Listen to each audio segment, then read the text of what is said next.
The rain hammered against the corrugated metal roof of the refugee camp's medical tent, each drop echoing like gunshots in the suffocating silence. David Chen pulled his jacket tighter as he stepped through the entrance, the acrid smell of disinfectant and despair hitting him like a physical blow. He'd volunteered to deliver supplies to Sector 7 countless times, but the sight never got easier. Rows of makeshift beds stretched into the gloom, occupied by figures that seemed too fragile to be real. The Zephyrians lay motionless, their translucent blue skin glowing faintly in the dim light, like dying stars slowly burning out. Their elongated limbs were so thin that David wondered how they could possibly support any weight at all. Most heartbreaking were their eyes, large, silver orbs that held intelligence and sadness in equal measure. "You're the engineer," a voice said behind him, soft but clear despite the accent that turned certain consonants into musical notes. David turned to see a Zephyrian woman sitting on a crate near the tent's supply corner. Unlike the others, she was awake and alert, though her condition was clearly deteriorating. Her skin had the same translucent quality, but it flickered erratically, like a broken hologram. "David Chen," he said, setting down the box of medical supplies. "And you are?" "Kira. Kira Velthane." She stood slowly, her movements careful and deliberate. Even weakened by whatever was killing her species, she carried herself with dignity. "I was hoping to speak with you." David had heard whispers about the Zephyrian decline. When they'd first arrived on Earth 3 years ago, they'd seemed almost godlike. Their technology was centuries ahead of humanity's, their knowledge of the universe vast and profound. The refugees had been welcomed as honored guests, potential teachers who could help humanity reach for the stars. But something was wrong with them. The women were dying first, struck down by a genetic disorder that their own advanced medicine couldn't cure. The men lasted longer, but they were slowly following their partners into whatever darkness awaited. The proud interstellar travelers had become charity cases, dependent on human goodwill for their very survival. "What did you want to discuss?" David asked, though something in her silver eyes made him nervous. Kira glanced around the tent, ensuring they weren't being overheard. The few conscious Zephyrians were lost in their own private agonies, and the human medical staff were busy at the far end of the facility. "I need to ask you something that will sound insane. But I'm desperate, and desperation makes us do things we never thought possible." David nodded, waiting. He'd learned that the best way to communicate with the Zephyrians was patience. Their thought processes were different from humans, more circular and contemplative. "My people are dying," Kira continued, her voice barely above a whisper. "Not just from the genetic cascade failure, though that's part of it. We're dying because we can't reproduce anymore. The women who survived the initial breakdown can't carry children to term. The men are becoming sterile. In 10 years, maybe 15, there will be no more Zephyrians in the universe." The weight of her words settled over David like a shroud. He'd suspected the situation was dire, but hearing it stated so plainly was devastating. "I'm sorry. I can't imagine what your people are going through." "There might be a way," Kira said, and now her voice carried a note David couldn't identify. "Hope? Fear? Our scientists have been working desperately to find a solution. They've discovered something remarkable about human genetics, something that could save us." David felt his pulse quicken. "What kind of something?" Kira's flickering intensified, and he realized it was a sign of extreme emotional stress. Human DNA contains certain sequences that could stabilize our genetic structure. Not just halt the degradation, but reverse it entirely. The compatibility is extraordinary, almost like our species were designed to complement each other. "That's incredible," David said. "So you need volunteers for some kind of genetic therapy." "Not therapy," Kira said, and now he could definitely hear the fear in her voice. "Hybridization. Cross-species breeding. The only way to save my people is for Zephyrian women to bear children with human men." The tent suddenly felt smaller, the air thicker. David stared at her, trying to process what she just said. "You're talking about marriage," Kira said firmly. "Not just biological compatibility, but full partnership. Zephyrian culture demands it. We cannot create life without love, without commitment, without the sacred bond between two souls choosing to become one." David's mind raced. The implications were staggering, politically, socially, biologically. "Have you approached the UN? The Integration Council? There must be official channels for something this important." Kira's laugh was bitter, like wind chimes in a storm. "We tried. The committees, the bureaucrats, the politicians, they all want studies and reports and discussions that will take years we don't have. Meanwhile, my sisters die every day. Every hour we waste on politics is an hour closer to extinction." She stepped closer, and David could see the desperation in her silver eyes now, raw and unfiltered. "That's why I'm asking you directly. Not as a representative of my species, not through official channels, but as one person to another. I'm asking you to marry me, David Chen, to save my people, to save me."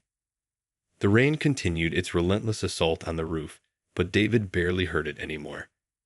All he could focus on was the alien woman in front of him, proud and desperate and dying, asking him to become part of something that could change the course of two civilizations. He began, then stopped. What could he possibly say to a request like that? Kira waited, her translucent skin flickering like a candle in the wind, hope and terror warring in her expression. The silence stretched between them like a chasm, filled only by the steady drumming of rain and the distant murmur of medical equipment. David's engineering mind automatically began analyzing the situation, breaking it down into components he could understand. Problem: dying alien species. Proposed solution: interspecies marriage and reproduction. Variables: unknown biological risks, social implications, personal feelings, political ramifications. But as he looked at Kira's face, the clinical analysis crumbled. This wasn't an engineering problem. This was a woman asking him to save her life and the lives of everyone she'd ever known. "You don't even know me," he said finally. "How can you ask a stranger to marry you?" Kira's expression softened slightly. "I know more than you think. I've been watching you, David Chen. Every week for the past 6 months, you've come here with supplies. You're the only volunteer who stays to talk with us, to learn our names, to treat us like people instead of refugees to be pitied. You're kind, patient, and honest. Those are rare qualities in any species." David felt heat rise in his cheeks. He'd never realized he was being observed so carefully. That's just basic human decency. "No," Kira said firmly. "It's not. I've seen how other humans look at us. Some with pity, some with curiosity, some with fear. But you look at us with respect. That tells me who you are." She moved to one of the tent's small windows, gazing out at the rain-soaked camp. "I was a xenobiologist on our homeworld. I studied life in all its forms across 17 different star systems. I understand adaptation, evolution, survival. I also understand that love cannot be forced or manufactured, but it can grow from mutual respect and shared purpose." David joined her at the window. Outside, he could see other Zephyrians moving slowly through the rain, their forms ghostly and ethereal. "What would happen if I said yes? Practically speaking, I mean." "The biological process would begin immediately," Kira explained, her scientific training evident in her tone. "Zephyrian physiology is designed for rapid genetic integration.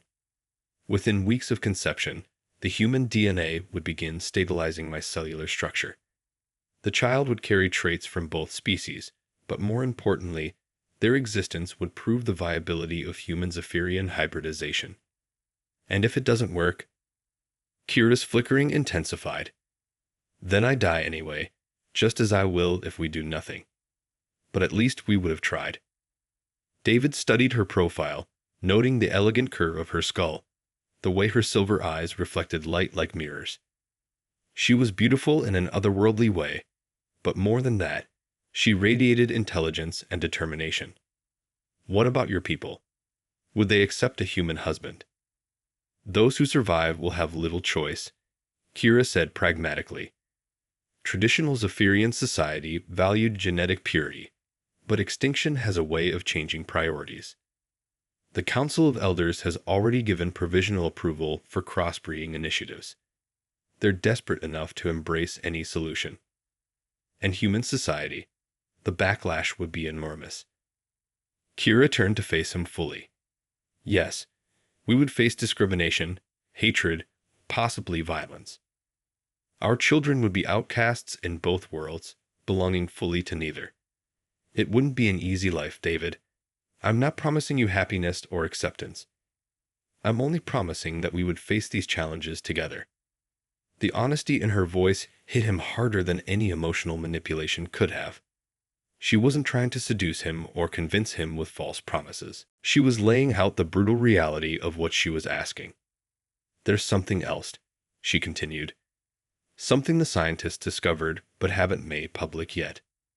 The genetic compatibility between humans and Zephyrians isn't accidental. Our DNA contains markers that suggest a common ancestor, impossibly ancient but undeniably real. We're not as different as we appear. David's scientific curiosity sparked. That's impossible. Humans evolved on Earth. You're from a planet hundreds of light years away. Are we? Kira's smile was enigmatic. The universe is stranger than either of our species imagined. Perhaps this meeting was always meant to happen. Perhaps the survival of both our peoples depends on recognizing our shared heritage. Before David could respond, voices erupted from outside the tent. Angry human voices, growing louder and closer. Kira tensed, her skin brightening in what he now recognized as a fear response. What's happening? David asked, moving toward the tent entrance. Protesters, Kira said quietly. They've been getting more aggressive lately. Some humans believe we're here to steal resources, to contaminate your species. They want us gone. Through the tent flap, David could see a crowd of humans marching through the rain, carrying signs with slogans like Earth for Humans and Alien Priorities Yo Hoing. Their faces were twisted with rage and fear, the same expression humans had worn throughout history when confronting the unknown. They're heading for the main settlement, Kira observed, her voice carefully controlled. Where the children are. Without thinking, David stepped outside into the rain. The crowd was larger than he'd initially thought, maybe 50 people, all shouting and waving their signs. At their head was a man David recognized from news broadcasts, a politician who'd built his career on anti-alien sentiment. Chen, the politician called out, spotting David. What are you doing here? Don't tell me you're one of those alien sympathizers. David felt Kira's presence behind him, her fear palpable even without looking. The crowd's attention shifted to her, and the shouting intensified. Someone threw a bottle that shattered against the ground near her feet. Get back inside, David said quietly to Kira, but she shook her head. No, I won't hide anymore. The politician approached, his followers close behind. Look at this, he announced to the crowd. A human man and an alien woman, standing together. Is this what we want for our future? Is this how we preserve human purity? David looked at the faces surrounding them, twisted with hatred and fear, ready for violence. Then he looked at Kira, standing with quiet dignity despite the danger, her silver eyes fixed on him with a mixture of hope and desperation. In that moment, his decision crystallized. Yes, David said loudly enough for everyone to hear. Kira Velthane, I accept your proposal. I will marry you. The crowd's roar of outrage was deafening, but David barely heard it. All his attention was focused on Kira's face as her expression transformed from fear to wonder to something that might have been love. The crowd's fury erupted like a volcanic explosion. David felt the shift in energy as shock transformed into rage, the kind of primal anger that had driven lynch mobs and witch hunts throughout human history. He instinctively stepped in front of Kira as bottles and stones began flying through the air. "You traitor," the politician screamed, his face purple with indignation. "You're betraying your own species." A rock struck David's shoulder, spinning him sideways. Another shattered against the tent behind them, sending shards of glass into the medical facility where dying Zephyrians lay helpless. Kira grabbed his arm, her touch surprisingly warm despite her translucent appearance. "We need to get inside," she said urgently, but the crowd was pressing closer, forming a semicircle that trapped them against the tent entrance. "No alien lovers on Earth," someone shouted. "Send them all back to space." David had never been in a riot before, never felt the terrifying weight of mob violence pressing down on him. But as he looked at the twisted faces surrounding them, he realized this wasn't really about aliens at all. This was about fear. Fear of change, fear of the unknown, fear of a future that looked different from the past. "Listen to me," he called out, raising his voice above the din. "These people are refugees. They're dying. They need our help. They need to leave." The politician shot back. "Earth doesn't have room for alien parasites. Every resource we waste on them is stolen from human children." "They have technology that could benefit everyone," David countered, but his words were lost in the crowd's roar. Someone pushed him hard, and he stumbled backward into Kira. That's when the first security forces arrived, not human police, but Zephyrian guards from the refugee camp's perimeter. She was laying out the brutal reality of what she was asking. "There's something else," she continued. "Something the scientists discovered but haven't made public yet. The genetic compatibility between humans and Zephyrians isn't accidental. Our DNA contains markers that suggest a common ancestor, impossibly ancient but undeniably real. We're not as different as we appear." David's scientific curiosity sparked. "That's impossible. Humans evolved on Earth. You're from a planet hundreds of light years away." "Are we?" Kira's smile was enigmatic. "The universe is stranger than either of our species imagined. Perhaps this meeting was always meant to happen. Perhaps the survival of both our peoples depends on recognizing our shared heritage." Before David could respond, voices erupted from outside the tent. Angry human voices, growing louder and closer. Kira tensed, her skin brightening in what he now recognized as a fear response. "What's happening?" David asked, moving toward the tent entrance. "Protesters," Kira said quietly. "They've been getting more aggressive lately. Some humans believe we're here to steal resources, to contaminate your species. They want us gone." Through the tent flap, David could see a crowd of humans marching through the rain, carrying signs with slogans like "Earth for Humans" and "Alien Parasites Go Home." Their faces were twisted with rage and fear, the same expression humans had worn throughout history when confronting the unknown. "They're heading for the main settlement," Kira observed, her voice carefully controlled. "Where the children are." Without thinking, David stepped outside into the rain. The crowd was larger than he'd initially thought, maybe 50 people, all shouting and waving their signs. At their head was a man David recognized from news broadcasts, a politician who'd built his career on anti-alien sentiment. "Chen," the politician called out, spotting David. "What are you doing here? Don't tell me you're one of those alien sympathizers." David felt Kira's presence behind him, her fear palpable even without looking. The crowd's attention shifted to her, and the shouting intensified. Someone threw a bottle that shattered against the ground near her feet. "Get back inside," David said quietly to Kira, but she shook her head. "No, I won't hide anymore." The politician approached, his followers close behind. "Look at this," he announced to the crowd. A human man and an alien woman standing together. Is this what we want for our future?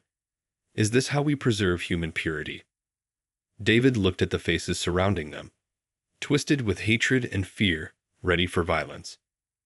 Then he looked at Kira, standing with quiet dignity despite the danger, her silver eyes fixed on him with a mixture of hope and desperation.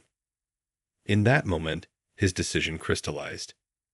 Yes, David said loudly enough for everyone to hear.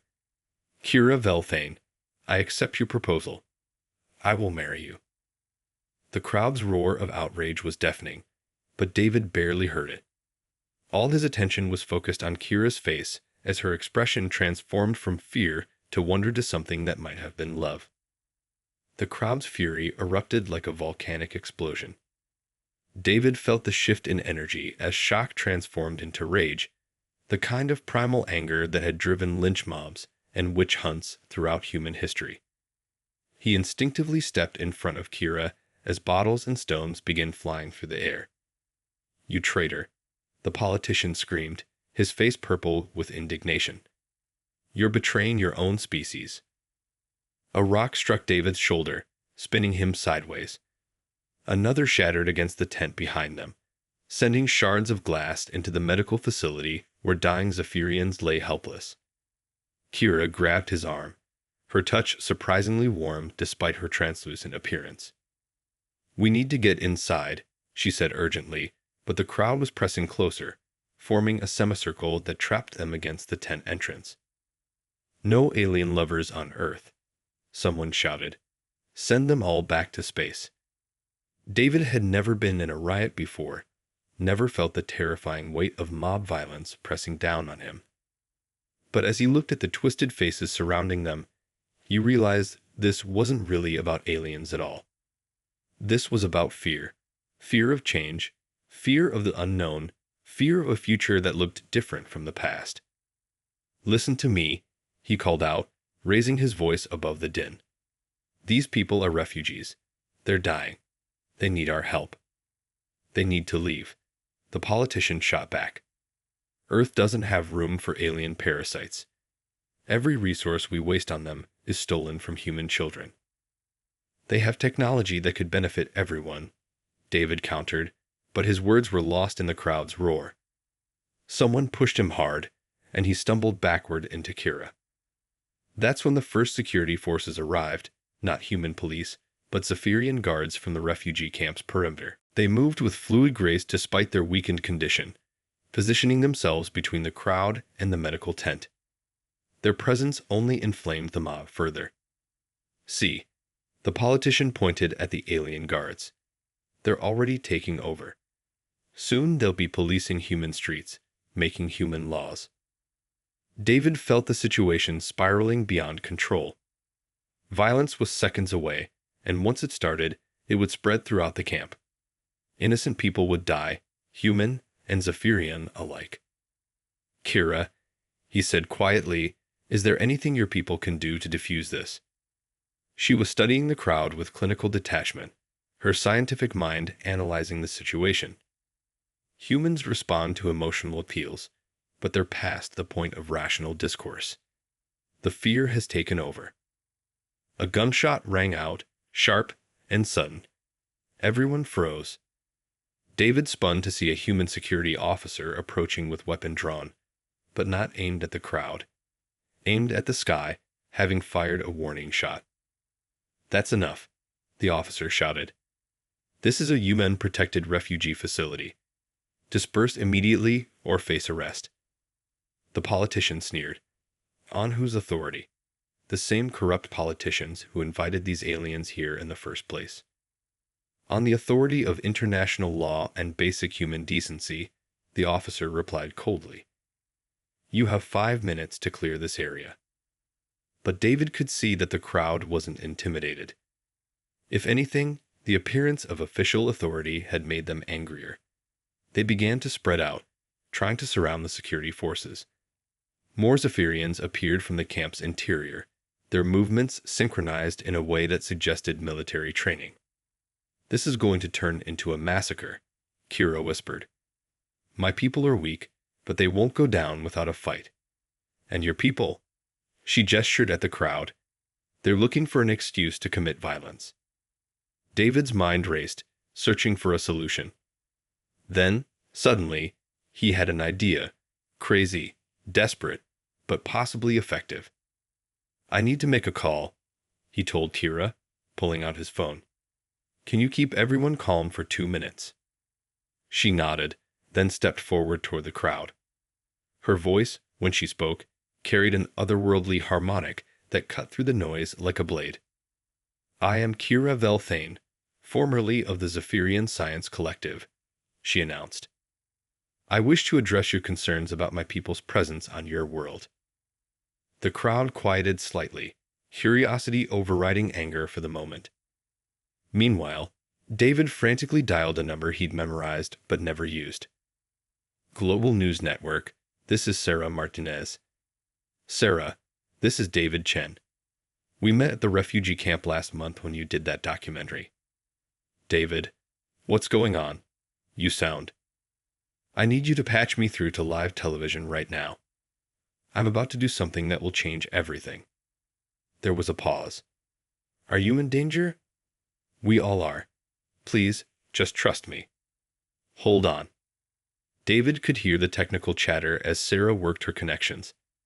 Meanwhile, Kira was speaking to the crowd, her voice hypnotically beautiful despite the harsh words. You fear us because we are different, she was saying. You believe we will take your resources, corrupt your children, destroy your way of life. But what if I told you that we are not so different? What if our survival and yours are connected in ways you cannot imagine? The politician laughed harshly. More alien lies. You're parasites, nothing more. David, Sarah's voice crackled through his phone. You'll live in 30 seconds. Whatever you're planning, make it count. David looked at the crowd, at the Zephyrians, at Kira standing brave and beautiful in the rain. His heart was pounding, but his voice was steady when he spoke. This is David Chen, speaking live from Refugee Camp Sector 7. He said into his phone, knowing that his words were being broadcast worldwide. I'm a human engineer, and I'm about to marry a Zephyrian woman named Kira Velthane. Not because I'm a traitor to humanity, but because I believe love is stronger than fear.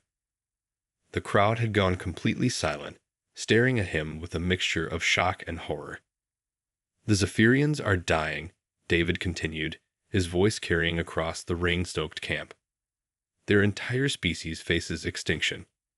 But they've discovered that human and Zephyrian genetics are compatible. More than compatible, they are complementary.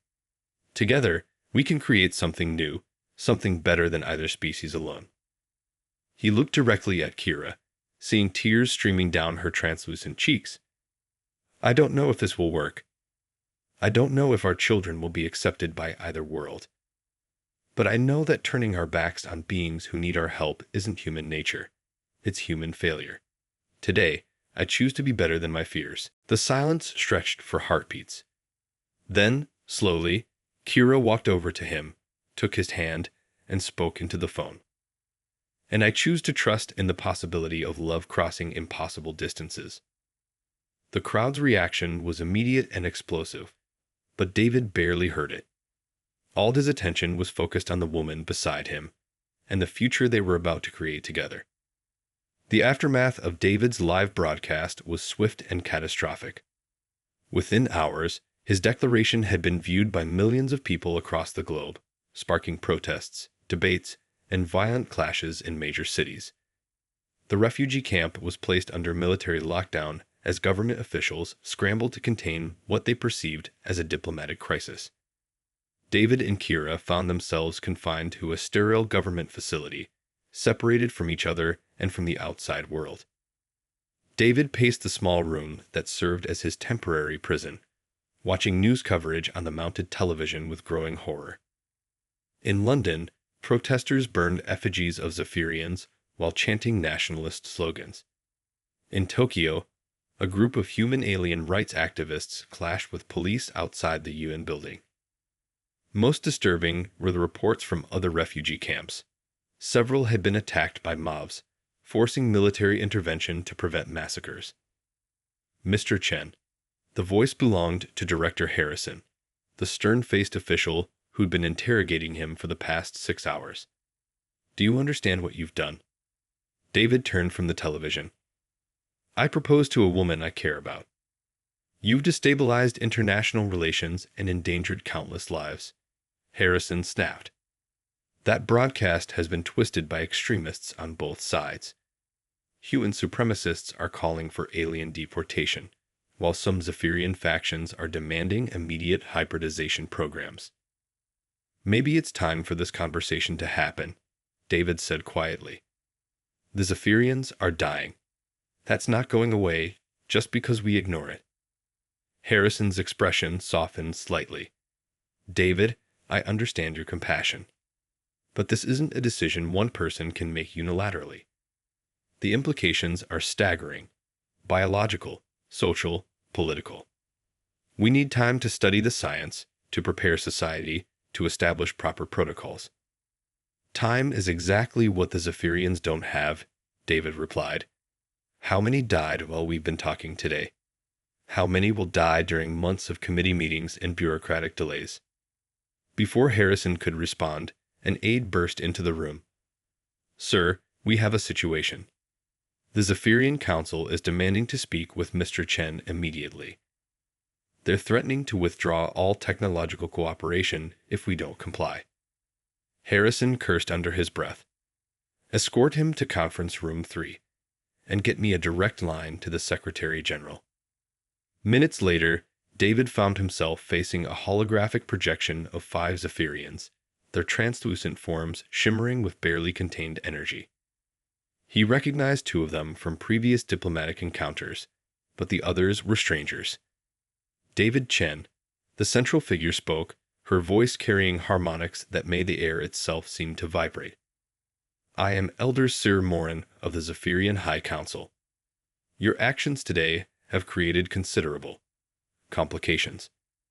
I'm sorry if I've caused problems for your people, David said carefully. That wasn't my intention. Problems?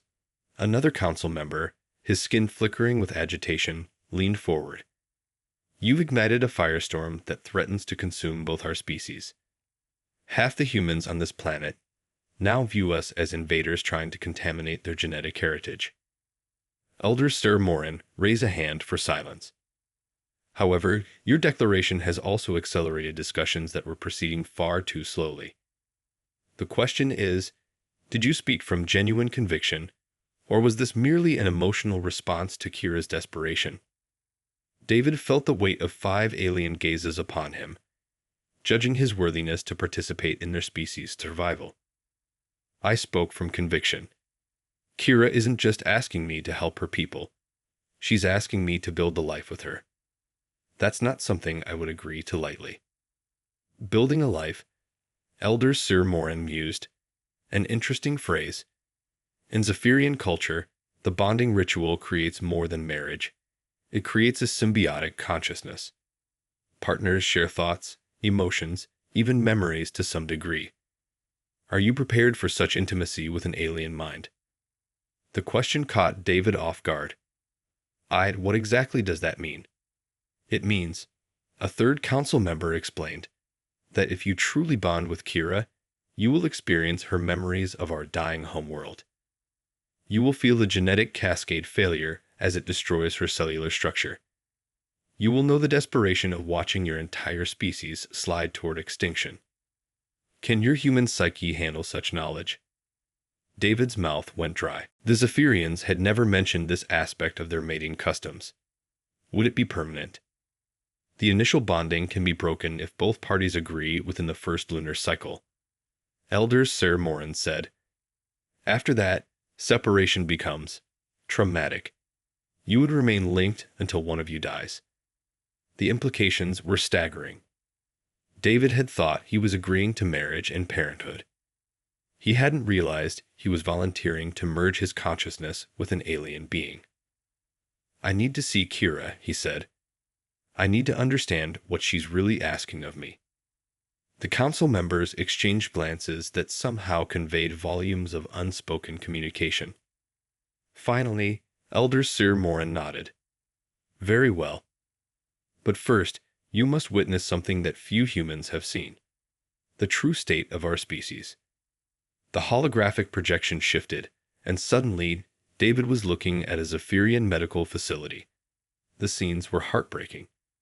Zephyrian women in the final stages of genetic collapse, their translucent skin flickering erratically before going dark.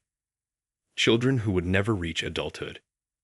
Men holding the bodies of their dead partners, their own silver eyes dim with approaching death.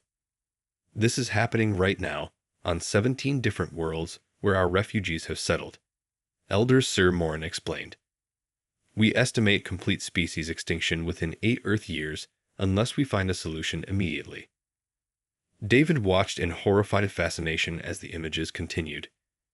Zephyrian scientists working desperately in laboratories, trying treatment after treatment with no success. Mass graves being dug on refugee worlds. Children being born already showing signs of the genetic cascade. Now, Elder Sir Morin said, observe what happens when human genetic material is introduced. The projection changed to show a laboratory setting. A Zephyrian female lay on a medical table, her skin flickering weakly. As David watched, she was injected with something that glowed faintly green. Within moments, her flickering stabilized. Her skin brightened. She sat up, looking stronger than she had in the previous scenes. The compatibility is unprecedented, the elder explained. Human DNA doesn't just halt the cascade. It reverses years of damage. The subject becomes healthier than she was before the illness began. But it requires complete genetic integration, another council member added. Not just a medical treatment, but actual reproduction. The human and Zephyrian genetic codes must merge fully to create lasting stability. David stared at the images, his mind reeling. How many successful trials have there been? This was the only one. Elder Sir Morin admitted. The human volunteer was a scientist who worked with us in secret. The relationship was clinical. There was no emotional bond, no true partnership. The treatment worked, but the psychological trauma of forced intimacy between unwilling partners nearly destroyed both subjects. That's why Kira approached you as she did, the eldest council member said, speaking for the first time. True bonding, built on mutual respect and growing affection, should avoid the psychological complications. But it requires absolute commitment from both parties. The holographic images faded, leaving David alone with the council members. If I go through with this, he said slowly, and if it works, how many others would be expected to follow our example? We estimate that approximately 3,000 human Zephyrian bondings would be necessary to preserve our species' genetic diversity. Elder Sir Morin replied. You would be the first, but not the last. David felt the crushing weight of responsibility settling on his shoulders. He wasn't just deciding his own future. He was potentially setting a precedent that could affect thousands of people from both species. I still need to see Kira, he said finally. Before I make any final decisions, I need to hear this from her. The council members nodded in unison. She is waiting for you. The room where they brought Kira was smaller than David's, with no windows and harsh fluorescent lighting that made her translucent skin appear almost ghostly. She stood when he entered, her movements careful and measured, and he could see that the stress of the past day had worsened her condition significantly. Her flickering was more pronounced, and there were dark patches under her silver eyes that spoke of exhaustion and pain. David, she said softly, and just the sound of his name in her musical voice made his chest tighten. I heard about the broadcast. That was extraordinarily brave. Or extraordinarily stupid, David replied, moving closer to her. The council told me about the bonding process, the consciousness sharing. You didn't mention that part. Kira's flickering intensified, and she looked away. I was afraid you would refuse if you knew the full extent of what I was asking. I'm sorry. I should have been completely honest from the beginning. Tell me now, David said gently. Everything. What would it really be like? Kira was quiet for a long moment, gathering her thoughts. When she spoke, Her voice carried a vulnerability he hadn't heard before. The initial connection is overwhelming. You would experience my memories as if they were your own. The beauty of our home world before the poisoning. The horror of watching my people begin to die. The desperation that drove us to seek refuge among strangers. She turned to face him, her silver eyes reflecting the harsh lights. But it's not just receiving my memories, David. I would gain yours as well.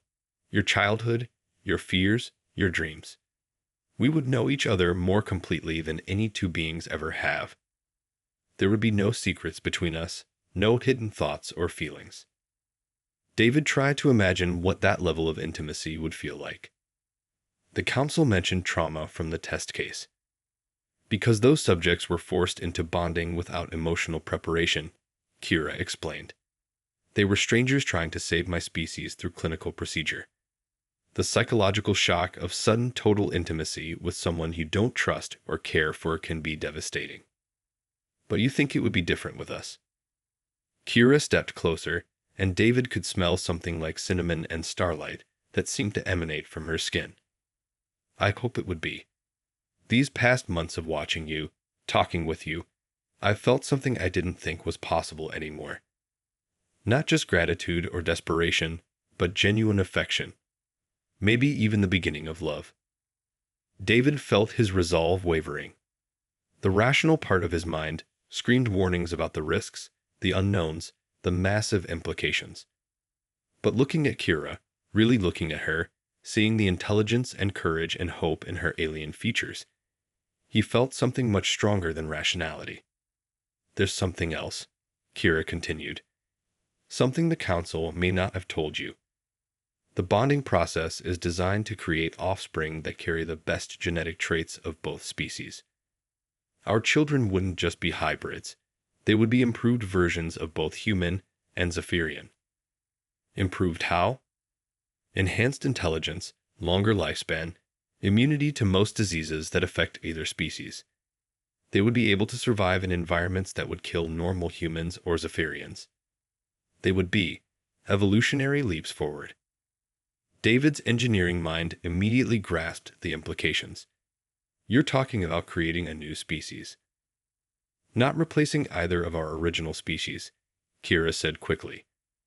But yes, creating something new. Something that could spread to the stars in ways that neither humans nor Zephyrians could manage alone. Before David could respond, alarms began blaring throughout the facility. Emergency lights bathed the room in pulsing red, and the building shook as if something had struck it. Both David and Kira looked up in alarm. What's happening? David asked, but Kira was already moving toward the door, her movements suddenly fluid and purposeful. The protesters, she said grimly. They found us. Through the walls, they could hear shouting, the sound of breaking glass, and what might have been gunfire. The facility's public address system crackled to life. This is Director Harrison. All personnel are to evacuate immediately through the rear exits. This is not a drill. David grabbed Kira's hand without thinking. We need to get out of here. No, Kira said, surprising him with the firmness in her voice.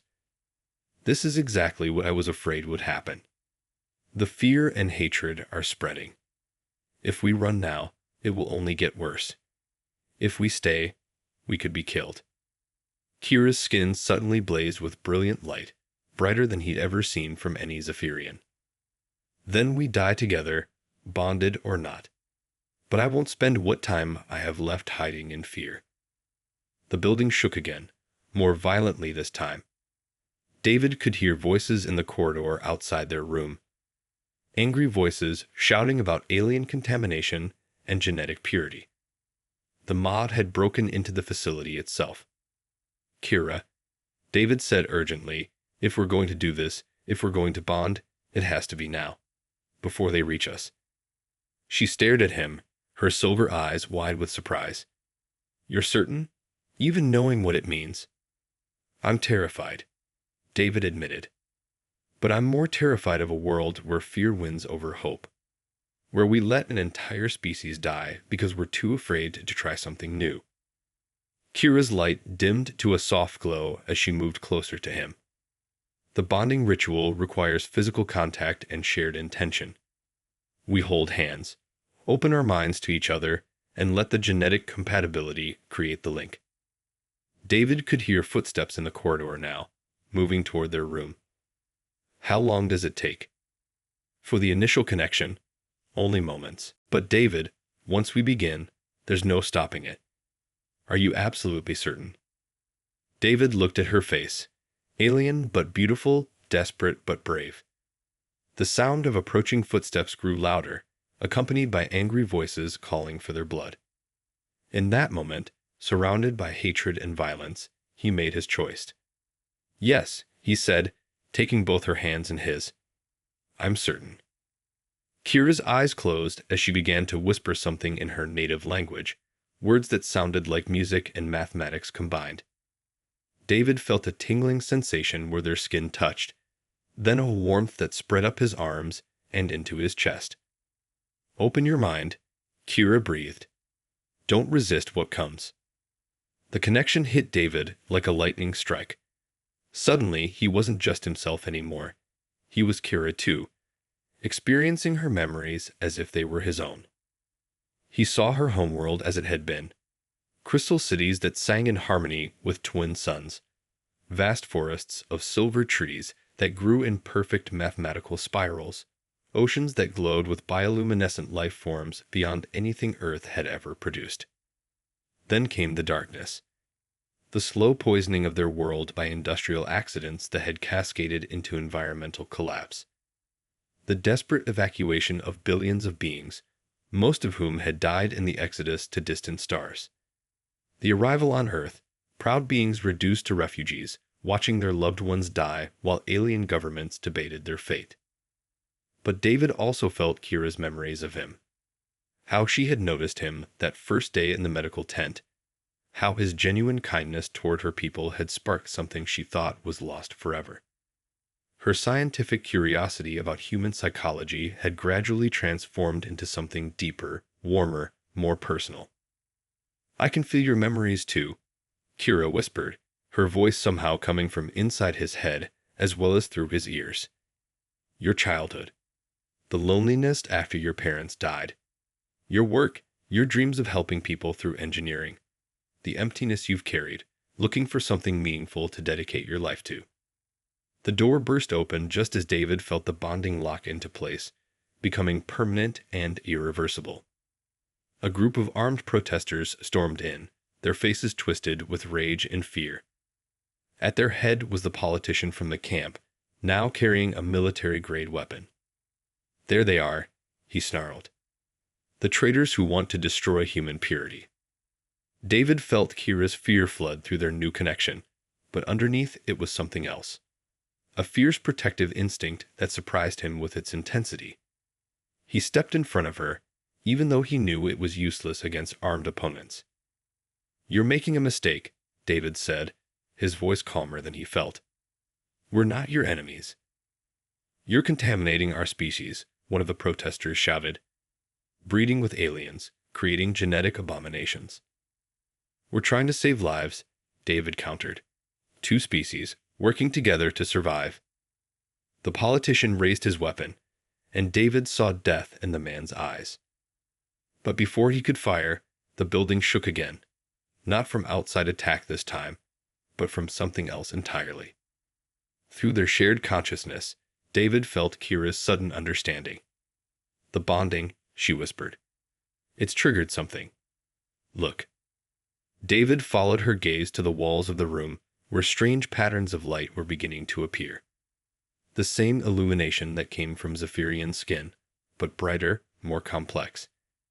As he watched in amazement, the patterns spread across every surface, walls, ceiling, floor, creating a three-dimensional mandala of impossible beauty. What is this? The politician demanded, his weapon wavering as he stared at the light show.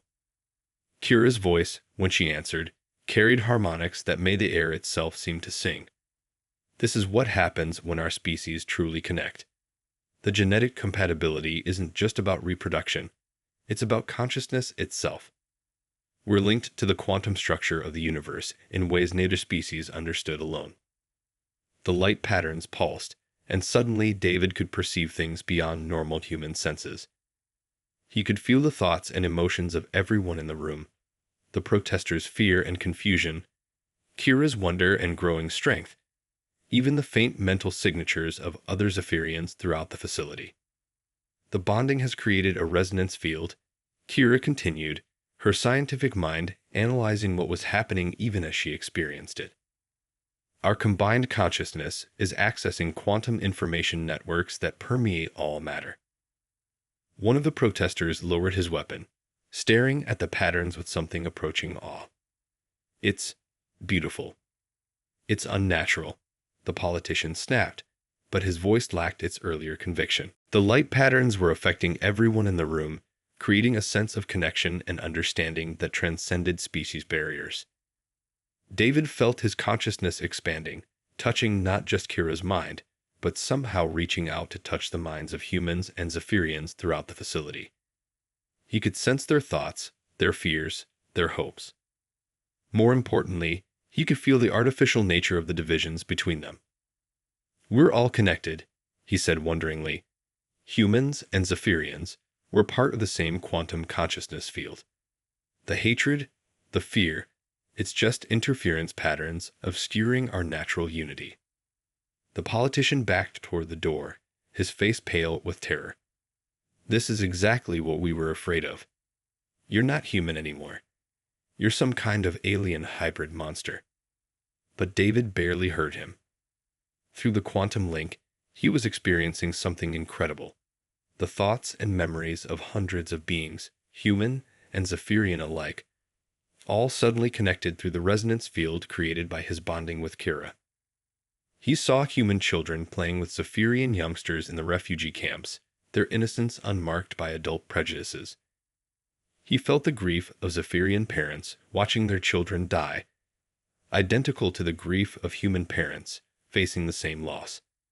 He experienced the wonder of human scientists working alongside Zephyrian researchers, making discoveries that neither species could achieve alone. "The barriers are illusions," Kira said, her voice now carrying harmonics that resonated through the quantum field. "Fear creates separation where none naturally exists. Love creates unity that transcends all boundaries." The light patterns reached a crescendo, filling the room with brilliance that somehow didn't hurt to look at.